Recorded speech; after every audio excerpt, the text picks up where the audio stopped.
All right, next progression of trying to get your arms overhead with some strengthening is instead of going to be lifting the weight of your arms, you're going to have the weight doing the work of pulling your arms overhead and you pulling down against it.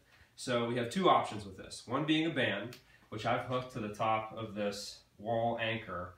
You can also do something where if you tie a knot in the center of a band, throw it over a door and close the door. That would also give you something you can pull down from overhead. So with this band, I have it anchored behind me, and I'm going to start off with my arms out straight. And I want to make sure that I'm far enough away that there's a little bit of tension there. Okay? And a lot of times I'll have people with one foot in front. Now, nice and slow, you're going to let that band do the work of pulling your arms overhead. And if you get to a point where you feel tension, or if there's any discomfort, you'll stop. And as soon as you get to that point, you'll pull down a little quicker than you did going up, to where your hands drop just below shoulder level. So going up, nice and slow, arms straight overhead.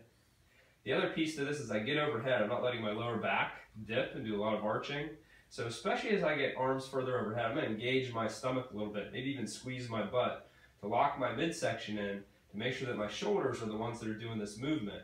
It's really easy for someone to work around tight shoulders by just letting their lower back cave in to make up for a lack of mobility in the shoulder. So really keep the stomach and butt a little bit engaged with your hips tucked underneath you, slowly coming overhead to where you feel any tension, and then right from there you're going to pull downward a little bit quicker, band to about the top of the shoulders.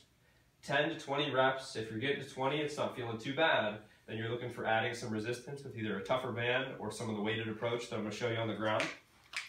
So another option would be to do this laying down with some small weights to start. So these are 5 pounds, and that's more than enough to begin with, because this is really focusing on getting some shoulder mobility with a little bit of resistance. So I start off here, knees bent, and same idea. I want to engage my butt and stomach a little bit, and here I can actually feel when I tighten my stomach, I want my back flat against the floor. So I don't want to feel like I lose that pressure as my arms go overhead. So very lightly, stomach and hips are engaged. I slowly lower overhead, really focusing on the positioning of my lower back and not letting it arch off the floor. And same idea, as soon as you feel pain or tension, which I'm feeling right about there, I'm going to quickly pull back up. Once again, nice and slow. I usually say maybe like a 4 to a 5 count. 1, 2, 3, 4, 5, and back up. Really focusing on that stomach. One more time. 1, 2, 3, 4. Keep your stomach engaged. Arms are shaking a little. Come back up. Same thing, 10 to 20 times. Once 20 is not all that challenging, I would increase the weight and start maybe in that 10 to 12 rep range, working my way back up towards 20.